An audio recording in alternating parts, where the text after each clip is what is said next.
place, as Hillary Clinton's nomination is almost carved in stone. Some Democrats say he's a zombie candidate with no chance of getting the nomination, and they're wondering why he's still trying. But Sanders says he is the stronger candidate. He's the one who can beat Donald Trump. And now a group of Sanders supporters reportedly wants him to concede to Clinton and make an independent run. CNN's Chris Freites is in Washington with more on that. Good morning. Hey, good morning, Carol. You're absolutely right. Bernie Sanders took his long shot campaign to South Dakota yesterday, firing up his faithful with reasons to believe that he can still beat Hillary Clinton.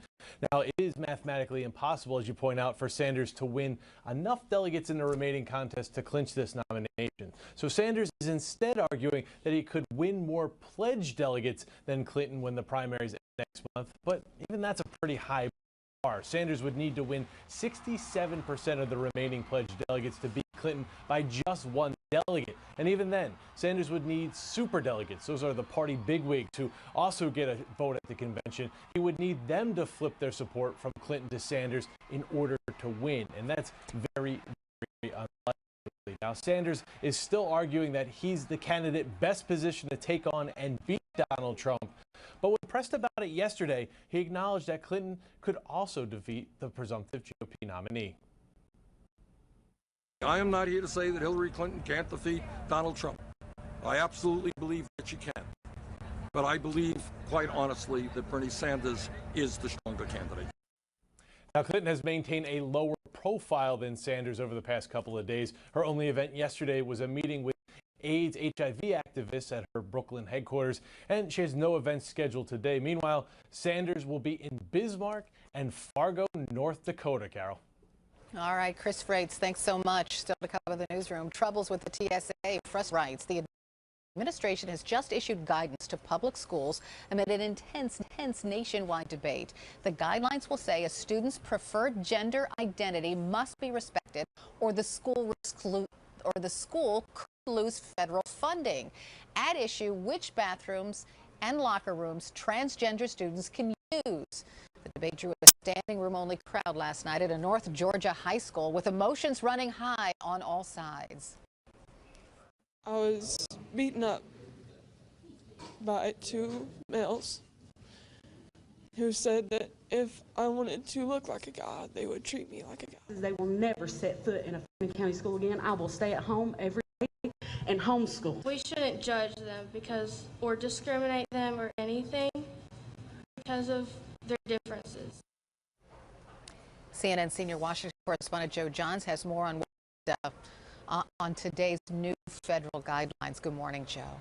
Good morning, Carol. The Justice Department and Education Department coming together to give some guidance in the form of those letters to schools on how to apply Title IX, the federal law that protects equal rights in education, to transgender students, including how it applies to bathrooms and locker rooms. The letter says schools are supposed to respond to harassment and treat the students according to their chosen gender identity. It doesn't mandate, but allows schools to provide additional privacy options for students.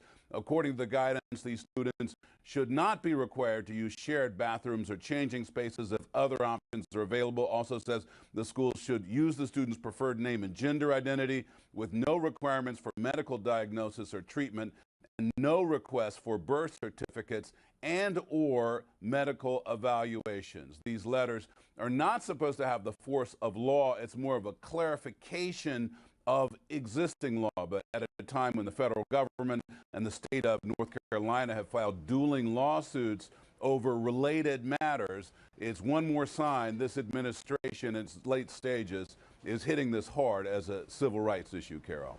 All right, Joe Johns reporting live for us this morning. Thank you.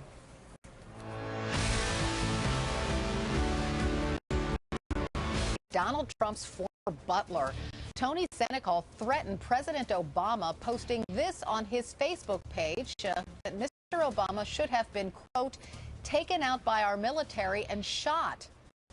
CNN called Senecal and asked him if he regretted the post, and he told us this, quote, I think I said hung. Either way, I don't care. Hanging, shooting, I'd prefer he'd be hung from the portico of the White House, or as I call it, the White Mosque. Senecal is 84 years old. He worked as Trump's butler at his Mar-a-Lago resort for 17 years, and he now gives tours there. I interviewed Senecal in Miami a few months back. He was a man of few words, but there was no mistaking his loyalty to Mr. Trump. You, Trump, at these debates, is he the man you know personally, or is he someone else? No, he's the man that I know. For 20-some years, we carried on that same debate. What same debate? The debate that he's having now. His interest in the American people, his patriotism. The man was born on Flag Day. He's a very patriotic person. He's not the great gruff person that people play him out to be. Sure, you attack him, he's going to fight back. But most of the time, he's just a nice man. I mean, I lasted with him for 20 years. He had to be pretty good. Trump's campaign has disavowed what they call Senecal's horrible statements about President Obama. Trump's camp does say Senecal has not worked for Mr. Trump in years, but Senecal's violent vitriol taints Trump, whether it's fair or not. It's what worries many Republicans who are ready to embrace a more diverse America. The question many have now, if Trump is the new face of the Republican Party, how does that define the GOP? So let's talk about that with CNN political commentator and editor-in-chief at the Daily Beast, John Aflon. Hi, John. Morning, Carol. How would you define the Republican Party today? I'd define the Republican Party as being fractured along ideological lines. It's in warlord status. The cohesive elements, I think, are a belief in the rhetoric of freedom, but where that comes down in policy is still very much open to debate. The old divisions, even on fiscal conservative and social conservative, I think have fallen away, at least in the form of Donald Trump. And what you need to deal with is the gap between the Paul Ryan group that's interested in governing, interested in policy, interested in ideas and philosophy, and the conservative populists, who many of whom were sometimes Democrats in the past, are now Republicans rallying around Donald Trump. And the comments by his butler, I think, indicate a larger problem, not just tone coming from the top within the Trump organization. Because if someone believes those things and doubles down with that kind of rhetoric, there's no way you hide that over a two-decade relationship. But if people like that are rallying around Donald Trump because they believe he speaks for them, that is a big problem for the Republican Party, whether they want to own it or not. Well, in fairness, Mr. Trump's camp did come out immediately and disavow what Tony Senecal said on his Facebook post. What else are you going to do? Of course they are. But again, this isn't a staffer of Donald Trump. That's true. But if you look over the course of President Obama and his administration, and I wrote a book called Wingnuts a few years ago, really tracing in the initial year some of the populist pushback. And there are extremes on left and right, but the ugliness and the racial toned hatred towards President Obama on the fringes of our society, that stuff bubbles up. And when you see it, when you capture it, its expression in something like a Facebook page of a guy who's Donald Trump's butler for 20 years, it really unveils the ugliness behind a lot of the opposition. And those are forces that can't be encouraged and channeled and tried to move in a constructive direction. Those are deeply destructive forces that people still cultivate below the surface. And when they bubble up, they need to be called out, not just denounced, but the question of the character of the person you associate yourself with for 20 years, that is a problem. And Tony from the top in organizations. So I know Speaker Ryan is concerned about the way that Mr. Trump talks. He wants to tone things down. He wants his party to be more inclusive. But it looks like he's moving toward unity, right? He's eventually going to get behind Donald Trump. So should Speaker Ryan do that, or should he just hold out? No. No, look, I think the Republican Party right now is divided between people who are the resistance to Donald Trump and the people who are rationalizing their support in the name of party unity. But I think you need to really get your head around, if you're in that second camp, what it is you're owning and associating yourself with.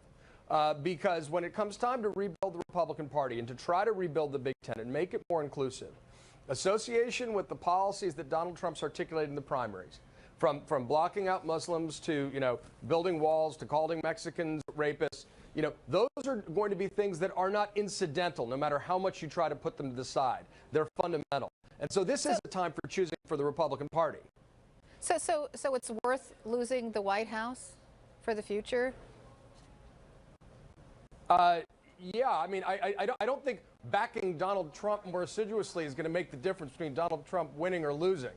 The problem is going to come with swing voters in swing states, demographics he's underwater with, and it's the demographic math in the swing states. And right now you've got a guy who's won the Republican nomination by appealing to the conservative populist base in ways that are kryptonite to swing voters you need to win a presidential election. So, you know, Paul Ryan playing more cozy isn't going to make the difference between winning or losing. It may make the difference between winning or keeping control of the House of Representatives or the Senate. And that's probably where the real fight is going to go. I'm not saying this election's a fait accompli. It's not.